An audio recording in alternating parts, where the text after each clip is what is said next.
Greetings, everyone. Welcome to Sleepy Vlog number 100. um, Here's to so many Sleepy Vlogs.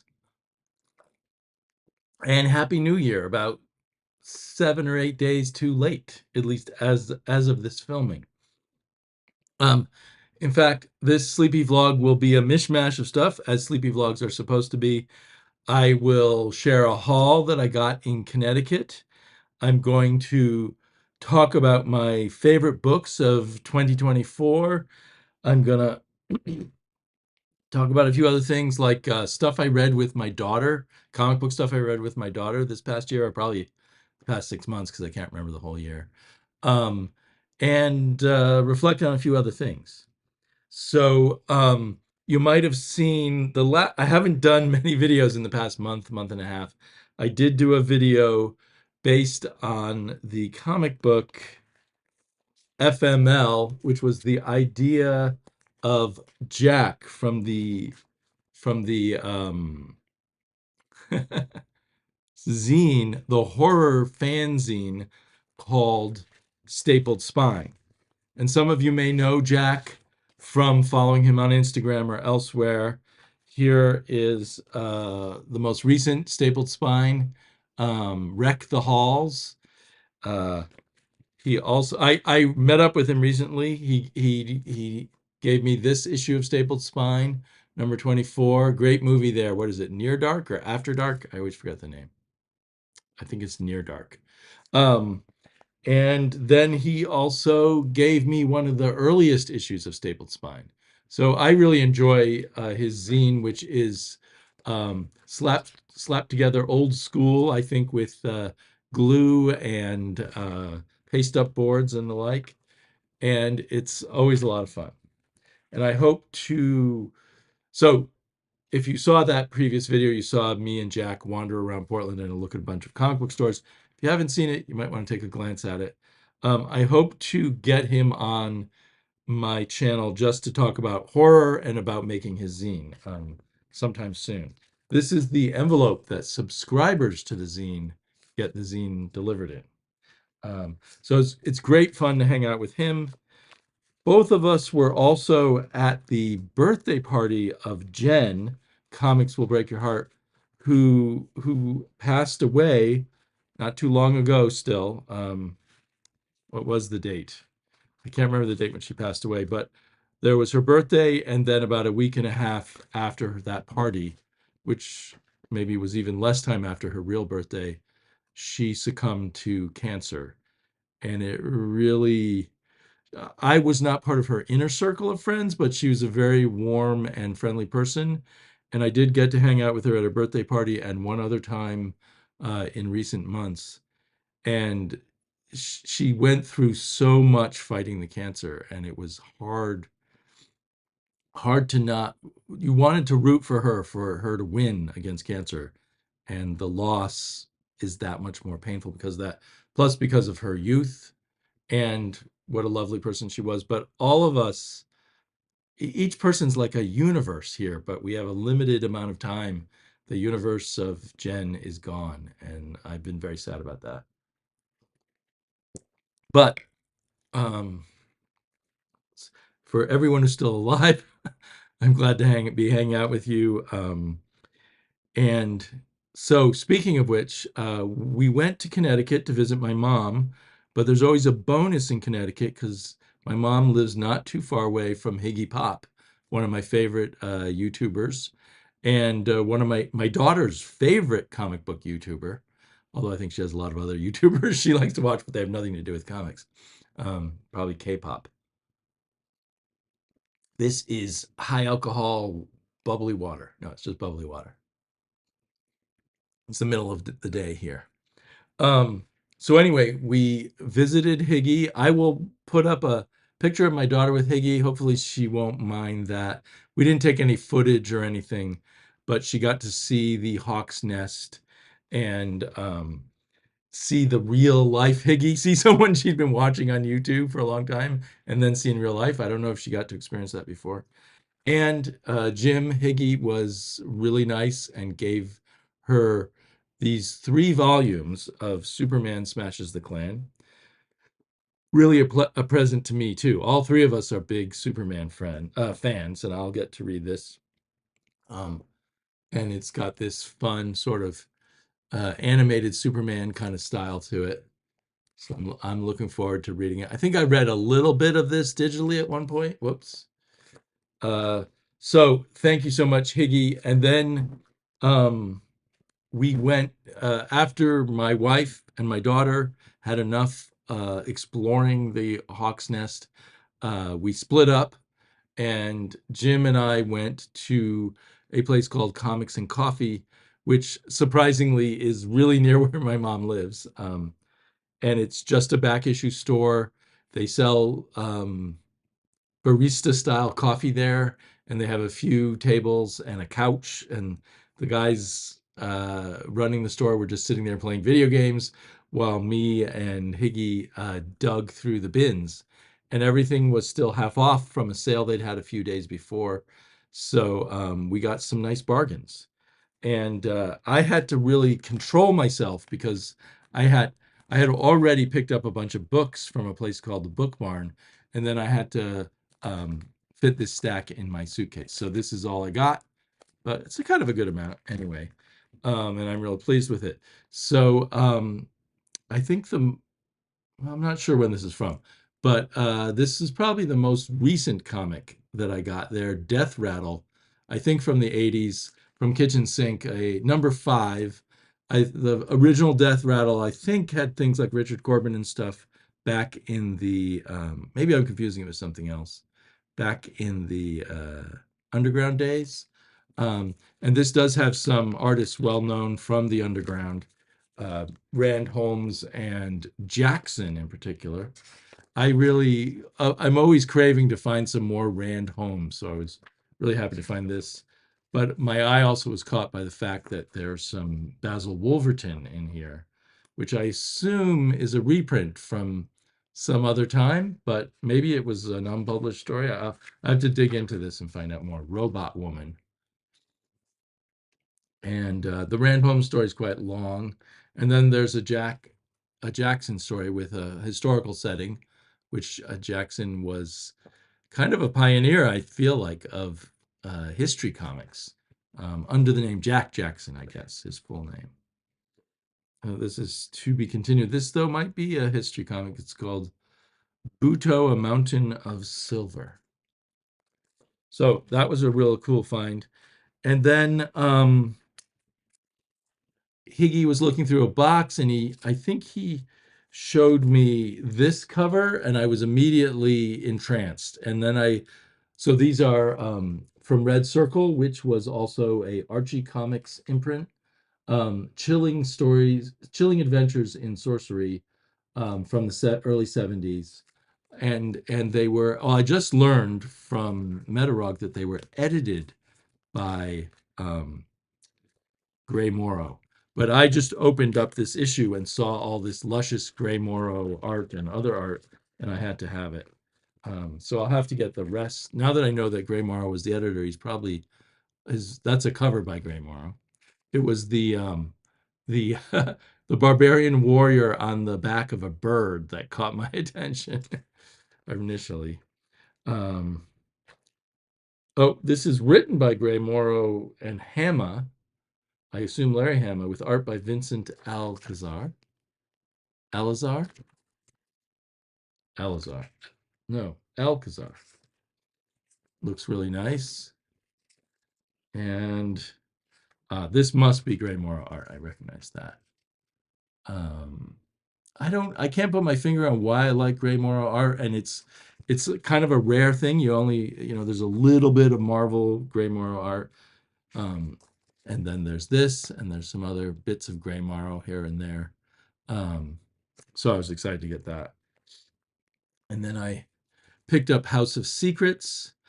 Now, Higgy made a video where he showed his haul. I'll link to that too, his haul from the store when we were together. And he said that we should measure who had the better haul, me or him. I think he did, but and a lot of the good comics I got were because he found them in the bins. Here I got a 15 center Action Comics, but there's a bit of problems there. But anyway, uh, the home for old superheroes. I could not resist that. Um, and all of these, I think one of these I may have spent like $12 for. The rest were quite a bit lower than that, but none of these are like in fantastic condition, but most of them are pretty good. And so another thing that I got on the back of Higgy, so to speak, was he hunted out all these world's finest from the Silver Age, and then decided he couldn't buy them all. So then I looked through this big stack of world's finest, and I just picked out two because I didn't want to go overboard. And both of them have covers with Superman and Batman fighting each other. This one, the feud between Batman and Superman, and it looks to me like they're in the future or in some world of superheroes. I'm not sure which. And then the next, that was World's Finest number 143, and World's Finest 109, a 10 center, features the bewitched Batman, and he seems to have superpowers, and he's fighting Superman again. Um, so you could probably do many videos on covers of Superman and Batman fighting each other. And also exciting to me was getting these two issues of the Phantom with early Jim Aparo art. And I find it fascinating. I mean, it's silly of me, but it's issue 36 and 37. And I really couldn't tell that that was Jim Aparo art right away, but I thought that he had worked on the Phantom, and I saw this initial there, JA. So that was his signature on issue number 36. But then his a more by issue 37, he developed his standard signature, which I know from many a comic book cover. So I thought that was, I don't know, I'm easily pleased by little details of comic book collecting, obviously. Whoops. The clouds are coming in and taking over. So, but that's not all. Then I found a Secret Origins issue featuring the Spectre, and I really like the way this cover's laid out. And I always liked the kind of cover design of Secret Origins. Anyway, I haven't looked inside to see who draws the Spectre story inside, so let's take a look. Whoa, it's definitely a reprint. So it says copyright 1940 by Detective Comics, renewed 1967 by National Periodical Publications. So yeah, I thought maybe it would have a new Spectre story, but it's just an old one. It's got a couple of old ones, but that's still cool. I've never read the really early Spectre. I didn't even know he went back to 1940. And then I found this Neil Adams cover on a 15 center Brave and the Bold with Batman and Adam Strange teaming up. I'm always intrigued by Adam Strange stories. But let's see. I know the artist inside is not Neil Adams, but it looks good. I think there's a credit. Yeah, here we are. Story by Bob Haney, art by Ross Andrew, and Mike Esposito. I did not recognize the Ross Andrew art. Whoa. I think his style kind of got a little different when he went to Marvel, which I'm most familiar with his work on um, Spider-Man. But I know he did all kinds of beautiful work on Wonder Woman. And again, when I have seen those Wonder Woman, I thought, oh, that doesn't look like the Ross Andrew exactly that I remember. But Ross Andrew is a very cool artist. Okay, and then this one, was this the most expensive one I bought? I think so. And I discovered afterwards that it had a bit of a warping in the cover, but I think it can be pressed out, even maybe just by putting books on top of it. It is Justice League of America number 60, and I was just super taken by this insect queen type cover. They call her the Immortal Queen, and it looks like she's turned all the Justice Leaguers into insects, and we've got Batgirl to the rescue. I haven't looked inside this one, and I want to do that.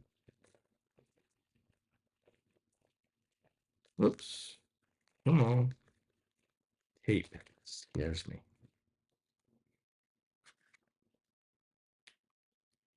Um, Mike Sikowski is the artist on the inside. I'm not surprised by that. He did a lot of Silver and Bronze Age, but especially Silver Age comics. Looks nice. Oh, come on. I want to keep my sky, but I guess to show things properly, maybe I'll get rid of it. So back to the humdrum world of the sleepy verse. So here we go. Very handsome looking art. Kind of your classic DC art before they let in all kinds of crazy artists like um,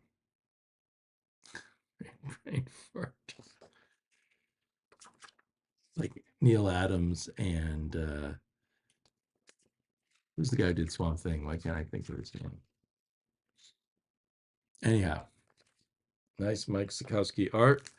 And then finally, the old, I found it's pretty beat up, but it's the oldest issue of Superman's girlfriend, Lois Lane, that I own, number 12.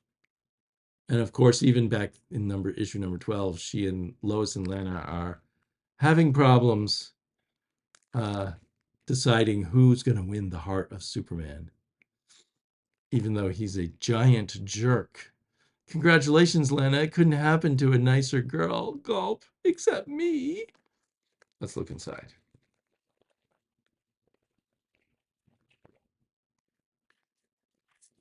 Organize these things. So,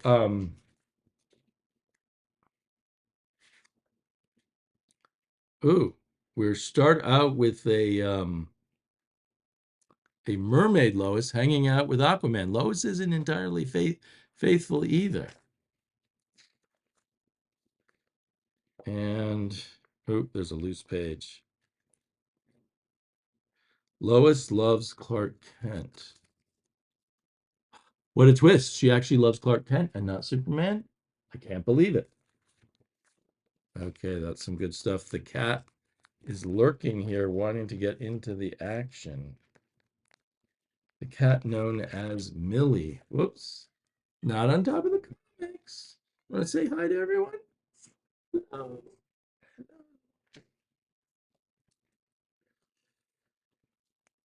Okay, well, we're talking about older comics. I wanted to show you. So I get DC Universe Infinite, the rascally cat, the app that you pay about what, like $80 a year to get unlimited unlimited DC digital comics. And I also do the same with Marvel. So my daughter and I, it's a great way. My daughter and I still read out loud together to wind down at some point in the evening. And more and more this year, we've been reading digital comics together. And because you can slide from panel to panel, it's easier to look at when you're sitting side by side. So one thing we did, we pursued old issues featuring Batroc Zilipere because we both think his French is so good. We just love his French. So we read a bunch of different Captain Americas, and I'm trying to find more Batroc actually. So we read a bunch of old Captain Americas, and Batroc lives up to his silliness. We read a little bit of Hulk. I think I was more into it than my daughter, but uh, this famous, I think it's famous, Harlan Ellison penned story about the Hulk being shrunk down and falling in love in a barbaric world. We read some wildly inventive but oddly written Black Panther stories from Jack Kirby. We read the 2-issue Man-Thing story where Howard the Duck first appears and the nexus of worlds in the swamp. Very cool stuff. Okay, this was awesome. We read almost all of the modern, the most, well, one of the recent, I guess it's, what was it, like 2005 or something, or 2008, modern Brave and the Bold series with, at least in like the first 10 issues, fantastic, amazing art by George Perez, fun script by Mark Waid. When other artists took over, you could see they were no longer able to pack so much story into each issue. But those what, 10 or 12 issues drawn by Perez were just sort of miracles of crazy fun superhero stories. And there were some other good ones in the run. Here's some more covers. Um, and then we also we read the entirety of the Justice League versus Godzilla versus King Kong, which wasn't that good, but it was entertaining enough to keep us going. We read the entire miniseries JSA Strange Adventures, which included a an author I know quite well, Jack Williamson, who started out as one of the longest careers of a science fiction writer. I think he started in the 20s, and he may have finally passed away in the late 90s, and he was an active and popular or popular-ish writer throughout that time, and he's a character in these stories which kind of link the JSA to Pulp Fiction in a fun way. Um, and then we discovered this 4-issue mini-series of Plastic Man, written by Phil Foglio, who I think I remember from fan art and stuff, and drawn incredibly by Hilary Barta, um, who just, he was born to draw these Plastic Man and Woozy Winks. It was so good. Um, this this is issue 1. Here's a page from it. Um, so the team of Foglio and Barta were just incredible. And issue 3, my daughter now sort of half jokingly but half seriously says is her favorite comic of all time, where, or maybe her favorite DC comic of all time, where not Plastic Man, where Woozy Winks joins a cult in California. Um, and of course, nothing good comes of that. And then we tried a bunch of other Plastic Man, like there's this series by Kyle Baker, which is funny and surreal, but a little, somehow it just didn't hit the spot quite as well as the Hilary Barta one. But still, we read a lot of that run, and there was a lot of fun stuff in there. I think the art was a little hard on the eyes, like it was more, more avant-garde, but it also, in a comic book form, it didn't hit as hard as the Hilary Barta style art. And then we read the entire Superman run by John Byrne, which has a lot of great stuff in it, some silly stuff, and a lot of loose threads that are never tied up. But we both enjoyed that a lot. Um, so we should go back and read his Action Comics run that was going at the same time. And I think he was also scripting Adventures of Superman maybe during part of that time. But fantastic art. We joked a lot. He loves to draw rubble, we decided, John Byrne does. So then we jumped over and read the entire Action Comics run of Grant Morrison in the New 52, which was at times amusing and interesting and devolved into utter chaos, which we have, after a while, we were just laughing at how absurd and hard to follow it all became. And I don't think Grant Morrison really tied up all his loose ends at all. Oh, and we read some more Plastic Man. We jumped around through some old issues of Plastic Man, mostly looking for stories starring Woozy Winks, because he's my daughter's favorite character. Um, and then we're in the middle of reading Action Comics, and the current Action Comics, which, because my daughter's very familiar with the Silver Age kind of Superman family, and it plays a lot with that, with the Phantom Zone, some time travel back to Krypton, a lot of different members of the super family. And we're critical of it, but enjoying it all the same as we read it. And we read Justice League Earth 2 just a few days ago, actually, by Grant Morrison again, with art by Frank Quietly. Incredible art, kind of a sad story, but very cool, very cool. And we're working on our Tom Strong. She was a little depressed about all the Nazi villains in here. I think because on her mother's side, there's a lot of German heritage, and she feels bad that Germans are always bad guys. So we had a bunch of discussions about that. Oh, here's a picture of the cat. Here's a picture of my wife and I along the Connecticut River. So there you go. Us gray hairs having a little vacation. Okay, so the other thing I wanted to do, well, I want to show you the my favorite comics of 2024. There's a lot of them. I had no big favorite, like one that uh, was obviously at the top of my mind, but as I looked through things, I ended up with about 20 comics that I have steadily been enjoying a lot throughout 2024. So I just thought I'd show them all quickly. The aforementioned Action Comics. It's not perfect, but it's just a lot of fun to read. There was a Gru miniseries. It is perfect. If you like Gru, it's a perfect Gru comic. A ton of fun. Sergio Aragonés's art hasn't lost a beat, and the sense of humor of Sergio and Mark Evanier teamed up still works fantastically. So if you like Gru, I highly recommend this recent miniseries. I've been really loving the current Flash Gordon. I think what issue is this? I don't know. This is issue 3, but I think we're 4 or 5 issues in, and I feel like that's enough to say that it was one of my favorite comics of the year. Uncanny Valley, I'm enjoying a lot. It's an extremely quick read. I think it might be better in trades, but anyway, I'm enjoying it a lot. About a boy who discovers that his father was a cartoon character and his mother it was a human. Well, he knew that all along about his mother, but not his father.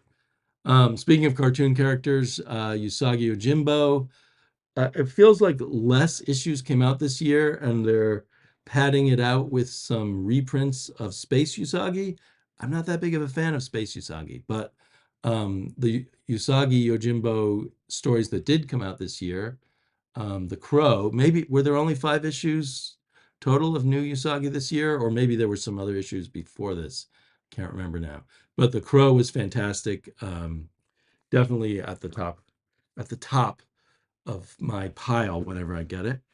But I'm also loving Red Coat. It hasn't really missed a beat, and I feel like it gets stronger. At first, I was afraid it was kind of a one note thing, but um, good old Jeff Johns with the fantastic art with Brian Hitch have managed to keep this story just really cooking. Ice Cream Man is always good, kind of become one that I take a little for granted, maybe a little less excited over it, but it's still in my top 20 comics. These are all in no particular order. Here's one that was just one issue this year, and it's the final issue of Peep Show because Joe Matt passed away, and after he passed away, they found these pages and published them. I think a few of them were finished up by Chester Brown, just with the inking. But it was a really excellent issue, excellent final issue of Peep Show. Makes you really sad that there won't be more. Love this back cover. And also in that kind of maybe even more self-published than that, from Microcosm Press, we got the return of Henry and Glenn. And I hope that this will come out steadily because this first issue of their return was fantastic. All about a cat that loves Henry but hates Glenn, and I don't know, just all the fantastic stuff that the Henry and Glenn series already had. For those of you who don't know, it imagines Henry and Glenn as gay lovers leading Glenn Danzig and Henry Rollins as gay lovers leading a mostly tranquil suburban life with their neighbors, Hall and Oates next door, a satanic Hall and Oates. It's just really, really funny. Also very funny and very fun and kind of out on the edge there, even though it's one of the most mainstream looking comics ever, because it perfectly captures kind of a Archie look, is Santos Sisters, which I don't think there's a regular publication, um, but it feels like there's been a few issues this year. I think they started last year, and it's just always funny. And I thought I might have gotten tired of it by now, but actually I'm enjoying it more as it goes along. So yeah, just cool stuff. I can't really describe how their humor works so well and how it's just slightly adult, but captures the fun teenage quality of the ideal Archie kind of comic. Another comic I really enjoyed a lot. I really kind of loved William of Newbury. I think there were just 4 issues, and hopefully there'll be more coming up. It's all done, every aspect of the comic's done by Michael Avon Oeming, and it's a fun read, great art of this kind of um, Mike Mignola meets Usagi Yojimbo kind of style of art with some fantastic coloring, also by Michael Avon Oeming. Um, so I really love this. Oh, back to kind of the indie-ish stuff. Hate Revisited, which was published by Fantagraphics. There were only 4 issues. I loved issues 1 through 3, and I enjoyed issue 4 a lot. But I really felt like there needed to be an issue 5, but I don't think there will be. I think that was it. And it mixed a combination of some color art and some black and white art. I think the black and white art is the past, and the color art is the present. Um, but I never read Hate, but Hate Revisited worked fantastically for me. So definitely well deserved in the top. Zatanna, Bring Down the House. This one is an art-led comic. It's the fantastic art of Javier Rodriguez that makes this such a great comic. And it has a good story by Mariko Tamaki that kind of wraps up a little too easily, but has a lot of interesting elements and a fun, lively touch to the script, which is super enhanced by the fun, lively, and super, super, super creative artwork of Javier Rodriguez. I will, at this point, I'll buy anything that Javier draws. And I think coming up next from him is what is it? Is it Absolute Metamorpho? Martian Manhunter. I think he's going to be doing Absolute Martian Manhunter. So that's going to be a must buy for me.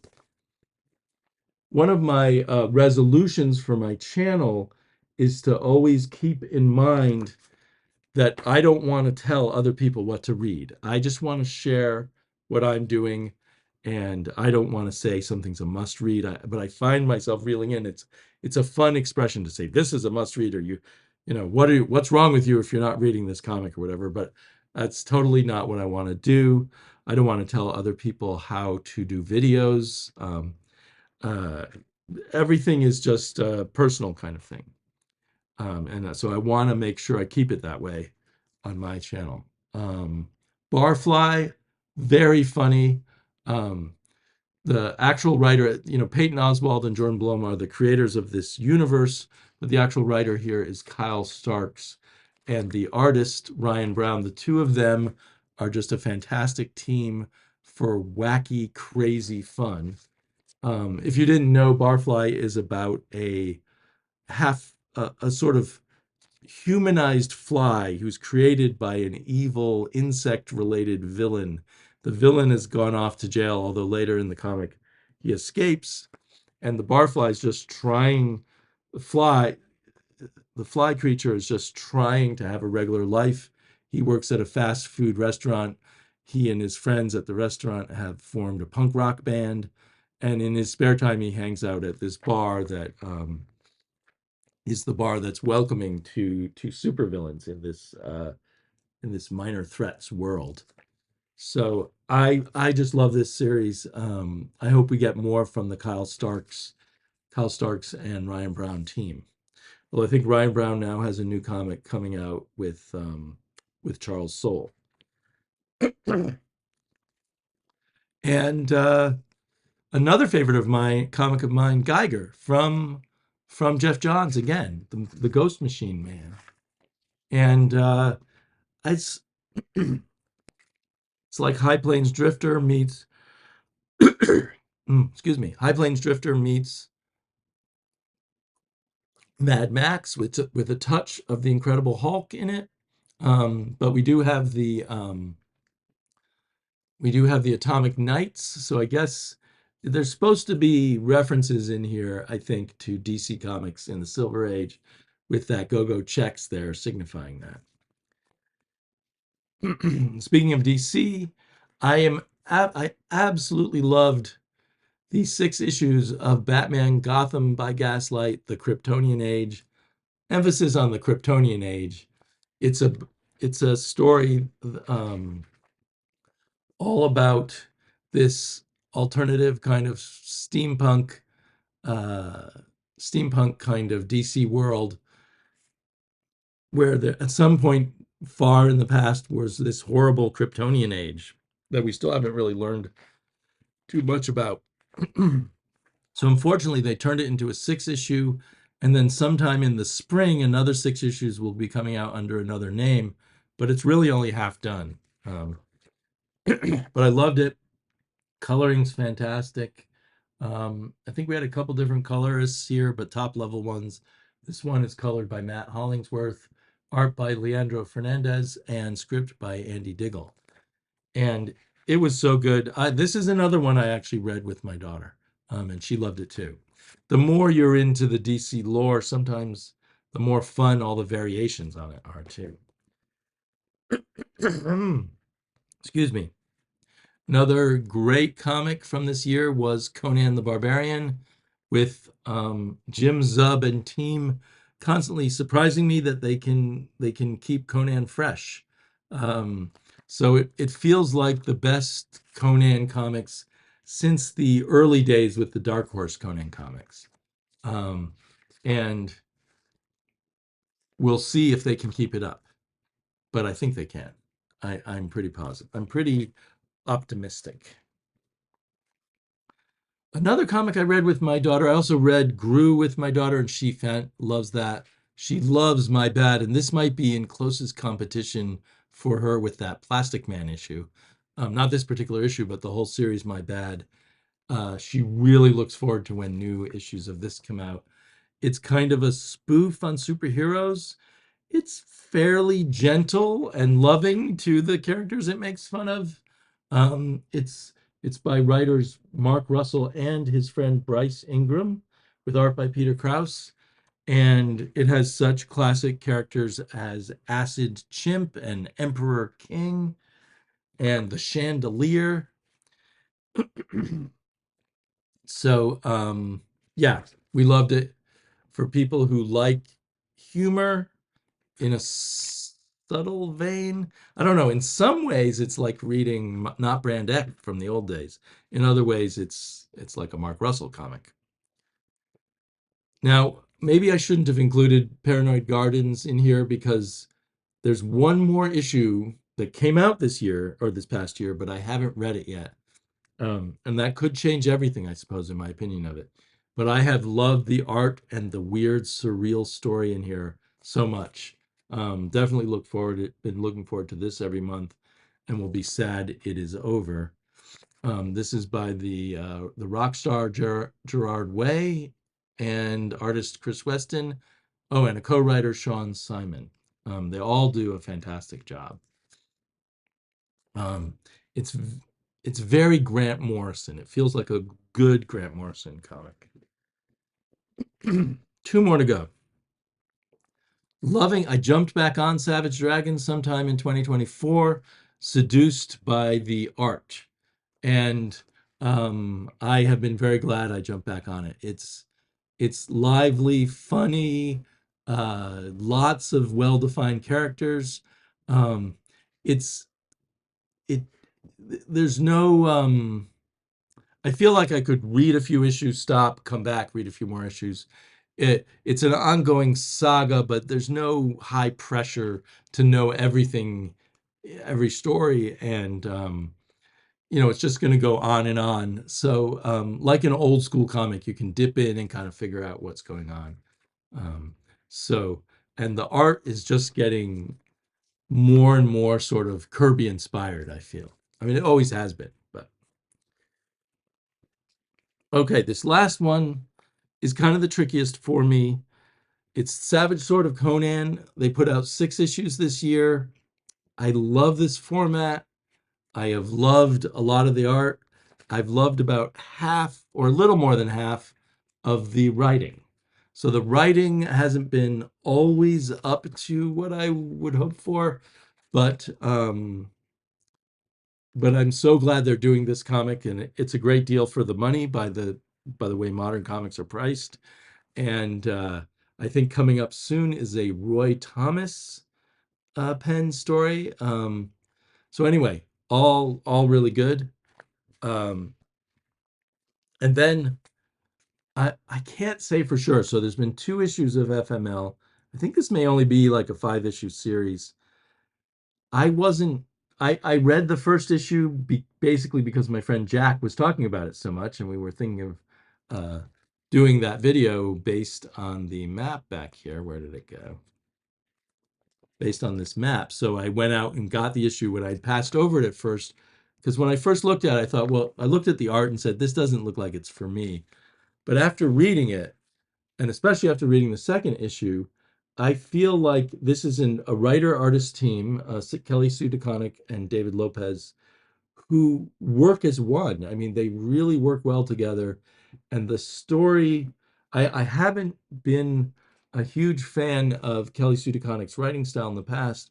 Her kind of she moves around and makes connections, and they don't always work for me.